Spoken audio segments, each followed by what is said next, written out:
இங்கே ஒரு 10-20 வீடு இருக்கும். இங்கே வந்து சின்ன பசங்களும் நிறைய பேர் இருக்காங்க. வார்காலில் தண்ணி வரும்போது அந்த பிள்ளைங்கள விளையாடாதீங்கன்னு நம்ம ரொம்ப நாள் சொல்லவும் முடியாது. அதே மாதிரி பால் விளாடுறாங்க அந்த மாதிரினா போய் அந்த தண்ணி சாக்கடையில் தான் போய் விழுது. அதை பிள்ளைங்க கையால் எடுத்துகிட்டு அவங்க என்ன செய்வாங்க, சும்மா வெறும் தண்ணியில் கழுவிட்டு யூஸ் பண்ணுறாங்க. அப்போ அந்த பிள்ளைங்களுக்கு எப்படி இருக்கும்? அதுதான் எங்கள் பெரிய பிரச்சனையே. நம்ம பிள்ளைங்களை வீட்டுக்குள்ளேயே போட்டு வளர்க்கவும் முடியாது.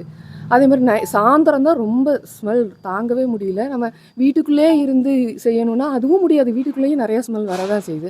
அதனால தான் இது வந்து ரொம்ப நாளாகவே இருக்குது. 10 வருஷம் 20 வருஷம் இல்லை, கிட்டத்தட்ட 30 வருஷமாக எல்லாருமே சொல்லிட்டு தான் இருக்காங்க. ஸோ ஆனால் ஃபர்தராக எந்த ஆக்ஷனுமே இது வரைக்கும் சிங்கிள் ஆக்ஷன் எதுவுமே எடுக்கல. ஸோ ஜிஹெச்சோட கழிவு தண்ணி, ஸோ அங்கே எத்தனை பேஷண்ட்ஸ் இருக்காங்களோ அவங்களோட தண்ணி ஃபுல்லாகவே இது வழியாக தான் வருது. இதுக்கு முன்னாடி வந்து இந்த காங்கிரீட் மாதிரி இல்லாமல் வெறும் பிளேட்டு தான் போட்டிருந்தாங்க. ஸோ அதில் ஏதாவது சின்ன வெஹிக்கிள் ஏறி உடஞ்சிருச்சுனாலும் அதில் அந்த ஓப்பனாக தான் இருக்கும். நாங்கள் எல்லோரும் அங்கே நடந்துகிட்ருப்போம், அது ஓப்பனாக தான் இருக்கும் அப்புறம் சரி பண்ணுற வரைக்கும். இப்போ இந்த ரோடு போட்டதுக்கப்புறம் தான் அந்த பிரச்சனை இல்லை. ஆனால் அந்த வாய்க்காலில் வர்றது வந்து வந்துட்டே தான் இருக்குது. ஸோ நீர் ஊற்றி வந்துட்டே தான் இருக்குது. ஸோ எங்களால் பிள்ளைங்களை வச்சுட்டு இருக்கவும் முடியல. சம்மந்தமாக கம்ப்ளைண்ட் பண்ணிங்களா? ஆல்ரெடி நிறையா தடவை பண்ணியிருக்காங்க. 2-3 ஆஃபீஸர்ஸ் வந்து பார்க்கவும் செஞ்சுருக்காங்க. ஆனால் இது வரைக்கும் எங்களுக்கு எந்த ஆக்ஷனும் எடுக்கல. சுபா. ஜிஹெச் பக்கத்தில் எங்கள் வீடு இருக்குயா. எங்கள் வீட்டு சுவரை ஒட்டியே ஹாஸ்பிட்டல் காம்பவுண்ட் வால் இருக்குது. அதில் வந்து செப்டி டேங்க் அங்கேருந்து ஹாஸ்பிட்டலில் உள்ள அவ்வளவு கழிவு நிறையும் எங்கள் வீட்டு முன்னால் ஓடி போய் மெயின் வாரங்களில் விடுறாங்க. ஆனால் நாங்கள் அப்போவுமே அகேன்ஸ்டாக பேசும்போது இல்லை எங்களுக்கு இதான் ஈஸியாக இருக்குது அப்படின்னு சொல்லிட்டு எங்கள் வீட்டு முன்னால் ஓடி தான் போகுது. இப்போது அதையும் நாங்கள் சகிச்சுக்கிட்டு தான் இருந்தோம். இப்போ என்னென்னா நிறைய பில்டிங் கட்டுறாங்க. அங்கே உள்ள வேஸ்ட் வாட்டரும் எங்கள் சுவரை ஒட்டியே இருந்து எங்கள் வீட்டுக்குள்ளேயே லீக் ஆகி உள்ளே வருது. ஹாஸ்பிட்டல் காம்பவுண்ட் வாலை தாண்டி எங்கள் வீட்டுக்குள்ளேயே தண்ணி உள்ளே வருது. நாங்கள் போய் கம்ப்ளைண்ட் பண்ணியாச்சு. பண்ணாலும் அது கேட்க மாட்டேங்கிறாங்க. இன்னும் எங்களுக்கு வேலை நிறையா இருக்குது, அதெல்லாம் முடிச்சுட்டு நாங்கள் செய்கிறோம் அப்படிங்கிறாங்க. அது வரைக்கும் நாங்கள் வீட்டில் இருக்க முடியலை. வீடு கம்ப்ளீட்டாக எங்களுக்கு வீட்டுக்குள்ளே ஃபுல்லாக வருது. அது சொன்னாலும் கேட்க மாட்டேங்கிறாங்க. அந்த நேரம் என்ன பண்ணுவாங்கன்னு தெரியல, ஏதோ குத்தி விட்றாங்கிறாங்க. அந்நேரம் ஒரு 1 ஹவர் தண்ணி வராமல் இருக்கும். அப்புறம் பழையபடி கண்டினியூஸாக டெய்லி வந்துக்கிட்டே இருக்குது. அந்த தண்ணி வந்து எங்கள் வீட்டு முன்னாலோடி போய் மெயின் வாராங்களில் போய் விழுது. ஆனால் எங்களால் இருக்கவே முடியாது. கம்ப்ளைண்ட் பண்ணாலும் அதுக்கு வந்து நோ ரெஸ்பான்சிபிள் சொல்லியாச்சு. அங்கே ஒரு சூப்பர்வைசர் ஒருத்தர் இருக்கிறாரு, சூப்பராஜுன்னு, அவர்கிட்ட சொல்லியாச்சு. அவர் இந்த செஞ்சிடறாமான்னு தான் சொல்கிறாரே தவிர மற்றபடி இந்த வரைக்கும் எந்த ஆக்ஷனுமே எடுக்கலை. டெய்லி நாங்கள் அஃபெக்ட் ஆகிறோம். அதனால் அடிக்கடி நான் அதனால் சிக்காகிறேன். அந்த பேட் ஸ்மெல்னால் அடிக்கடி நான் சிக்காகிட்டே இருக்கிறேன். எந்த கம்ப்ளைண்ட் பண்ணாலும் அதுக்கு நோ ரெஸ்பான்ஸ் அட் ஆல். அதனால் இதுக்கு நீங்கள் வந்து ஒரு தீர்வு கண்டுனீங்கன்னா எங்களுக்கு நல்லா இருக்கும். ஏன்னா இந்த தெருமக்கள் முழுவதுமே நாங்கள் பாதிக்கப்படுறோம் இதனால். ஏன்னா ஸ்மெல்லு இருக்க முடியலை வீட்டுக்குள்ளே. அவ்வளோ பெரிய வீட்டை வச்சுக்கிட்டு நான் ஜன்னலை மூடிட்டு உள்ளே இருக்கிறேன். இது எங்களால் தாங்கவே முடியலை. கவர்மெண்ட்டு இதுக்கு ஒரு நல்ல தீர்வு தந்தாங்கன்னா நல்லா இருக்கும்னு நாங்கள் நினைக்கிறோம்ப்பா. போகிறதுனால அடிக்கடி நான் சளி பிடிச்சிக்கிடுது, என்ன சிக்காயிடுது. ஏன்னா வயசு எனக்கு 72 ஆச்சு. என்னால் தாங்க முடியாது. எப்பவும் தண்ணி வந்துக்கிட்டே இருந்தால் நான் கதை போட்டுக்கிட்டே வீட்டுக்குள்ளே உட்காந்துட முடியல. ஃபேன் போட்டாலும் இருக்க முடியலை, துர்நாற்று அடிக்குது. அதனால் நீங்கள் இதுக்கெல்லாம் ஒரு தீர்வு கண்டு கொடுத்தீங்கன்னா எங்களுக்கு நல்லாயிருக்கும். கவர்மெண்ட் இதுக்கெல்லாம் குழந்தைகள் சாயங்காலம் ஆகிட்டுனா பிள்ளைங்க பூரா இதில் தான் விளையாடுது வீட்டு முன்னால். அது பிள்ளைகள்லாம் சொல்ல தெரியல. அதுக்கு அடிக்கடி சளி இருமல்னு ரொம்ப கஷ்டப்படுது. இந்த தம்பி பிள்ளைகள்லாம் அடிக்கடி ரொம்ப சிக்காகிறான். எல்லாம் இந்த ஸ்மெல்னால தான். அங்கே எத்தனை ஆயிரக்கணக்கான மக்கள் பழங்குற அந்த செப்டிக் வாட்டர் வந்து அது வீட்டுக்குள்ளே லீக் ஆகிடுச்சுன்னா என்ன அர்த்தம்? அது நம்ம சொன்னாலும் அதுக்கு வந்து அவங்க அது புரிஞ்சுக்கிட மாட்டாங்க. இதே வீடு இதே இடத்துல அவங்க இருந்தாங்கன்னா இதுக்கு என்ன ரியாக்ஷன் பண்ணுவாங்க? அதெல்லாம் செய்யலாம்ல. ஒன்றும் பொதுமக்கள்னால் அதை கண்டுக்கிறதே கிடையாது. ஏதோ ஒன்று இருக்காங்க அப்படின்னு கதை பூட்டிகிட்டு இருங்க அப்படிங்கிறாங்க. கதை பூட்டிகிட்டு எத்தனை நாளைக்கு இருக்க முடியும்? சொந்த வீட்டை வச்சுக்கிட்டு நான் கதை பூட்டிட்டு வீட்டுக்குள்ளே இருக்க முடியுமா? அதனால் இந்த இதுக்கு ஒரு நல்ல ஒரு சொல்யூஷன் கிடைத்தா எனக்கு நல்லா இருக்கும்னு நினைக்கிறேன். அதனால் என் பேர் வந்து விஜயா நடராஜன்.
அது இருந்தா எழுதி கொடுங்க, நாங்க விசாரிக்க சொல்றோம். உங்களுக்கு இல்லைன்னா அதுக்குரிய வழி என்ன அதை சொல்லுங்கம்மா. அப்ப 4 பேருக்கு என்ன 12ஆம் தேதி எப்ப ஏறும் சார், பக்கத்து வீட்டுக்காரிக்கு ஏறணும். அவளுக்கு அவ தரித்திரியும். இந்த 1000 ரூபாய்க்கு கிராமத்துல என்னென்னலாம் பேசுறாங்க தெரியுமா? இப்போ இந்த 1000 ரூபாய் இல்லாதனால ஒண்ணு யாரும் செத்து போறது கிடையாது சார். விவசாயம் எவ்வளவோ நஷ்டப்படுறோம். இந்த வருஷம்லாம் ஒரு களை ஏறாது. மழை நம்ம இது பண்ணி விட்டுருச்சு. எந்த உளுந்தும் சரி என்ன இருக்கு? ஏன்னா இவங்க கொடுக்குற 1000 ரூபாய் வச்சு இங்க வாழ போறது யாரும் கிடையாது. என்ன சொல்றாங்க? அவ நேரம் அங்கேயும் போயிருச்சு. ஒண்ணு புரிஞ்சுக்கோங்க, இந்த 1000 ரூபாய் வச்சு நாங்க வாழ போறது கிடையாது. என்ன ஒண்ணு கொடுக்கல. என்ன நீங்க என்ன பரிசீலனை பண்றீங்க? இது சொல்ல போனா நிறைய இருக்கு. அது நம்மளால மத்தவங்க வாழ்க்கை கொடுக்கும். ஒருத்தருக்கு 2 இது ஏற்றி விடுறீங்க. என்ன கணக்கு நீங்க ஏற்றுவீங்க? ஓஏபி வருது, இது வருது, நீங்க என்ன கணக்குல ஏற்றி விட்டீங்க? வருது.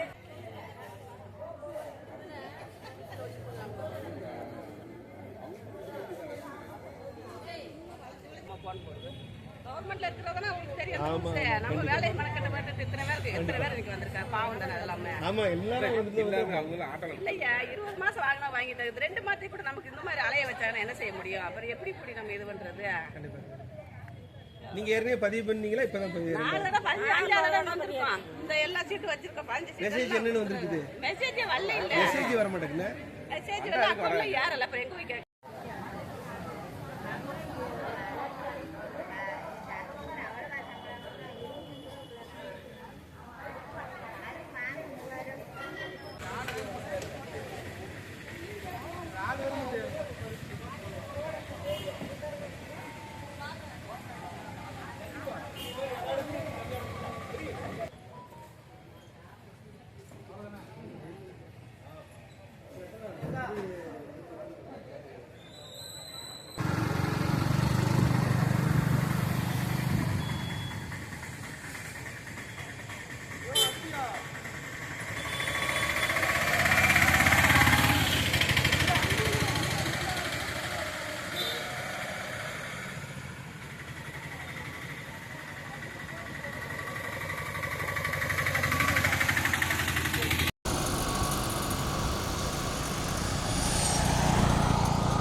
காம்பவுண்ட் வாலை ஒட்டி தான் எங்கள் வீடு இருக்குது. அது அங்கே உள்ள வந்து கழிவு தண்ணி பூரா எங்கள் சோரை ஒட்டியே அங்கே தேங்கி நிற்கிது. குளங்கணங்க கிடக்குது. அதனால் கொசு தொல்லையும் அதிகமாக இருக்குது. வீட்டுக்குள்ளே இருக்க முடியலை. அந்த பேக்ஸ் மேலே அந்த தண்ணி லீக் ஆகி எங்கள் வீட்டு வழியாகவே போகுது. வீட்டு முன்னாள் வழியும் வருது, சைடு வழியாக வருது. வீட்டுக்குள்ளே இருக்கவே முடியலை. அதுக்கு நாங்கள் போய் எத்தனையோ தடவை கம்ப்ளைண்ட் கொடுத்தாச்சு. அதுக்கு வந்து நோ ரெஸ்பான்ஸ் அட்டாக். அதனால் இப்போ என்ன செய்யணும் தெரியல. நானே 2 தடவை போய் டீனை பார்த்து சொல்லியாச்சு. சொன்னாலும் அங்கே உள்ள சூப்பர்வைசரை உடனே கூப்பிடுவாங்க. கூப்பிட்டு அது என்னென்னு பாருங்கன்னு சொல்லுவாங்க. அதோடு சரி அவங்க வேலை. அது பிறகு நாங்கள் அவங்க சூப்பர்வைசர் தான் வந்து உடனே ஒரு அங்கே உள்ள ஆள்கிட்ட அந்த இதெல்லாம் இப்போ குத்தி விட்ற ஆளுகிட்ட சொல்லுவாங்க. அது கொஞ்ச நேரத்துக்கு வந்து வராமல் இருக்கும் தண்ணி. அதுக்கப்புறம் பார்த்தா கண்டினியூஸாக வந்துக்கிட்டே தான் இருக்குது. நைட்டும் பகலும் வந்துக்கிட்டே இருக்குது. வீட்டுக்குள்ளே இருக்க முடியலை. வீடு நல்ல பெரிய வீடு. ஆண்டவர் கொடுத்துருக்க வீடு நல்ல பெரிய வீடு. ஜன்னலை ஃபுல்லாக போட்டிக்கிட்டு உட்காந்துருக்கேன். எல்லா ரூம்லேயும் ஜன்னல் இருக்குது. போட்டிக்கிட்டு உள்ளே உட்காந்துருக்கேன். சாப்பிட முடியலை. நைட்லாம் படுக்க முடியலை. எல்லாம் பூட்டிக்கிட்டு தான் நாங்கள் உள்ளே உட்காந்துக்கிட்டு இருக்கோம். வெளியே வந்து நல்ல திண்ணை, பழைய காலத்து திண்ணை இருக்குது. திண்ணையில் உட்கார முடியலை. சாயங்காலம் ஆகிட்டுனா கொஞ்சம் ரிலாக்ஸ்டாக அதில் உட்காரன்னு பார்த்தா அது முடியவே இல்லை. இது வீட்டு முன்னால் போகிறதுனால பிள்ளைங்கள்லாம் சின்ன பிள்ளைங்கள்லாம் வந்து சாயங்காலம் ஸ்கூல் போயிட்டு வந்து இங்கே தான் விளையாடிட்டு இருப்பாங்க. அதுவும் முடியலை. பிள்ளைகளை வந்து எத்தனை நேரத்துக்கு நம்ம கட்டுப்படுத்தி வீட்டுக்குள்ளே வச்சுருக்க முடியும்?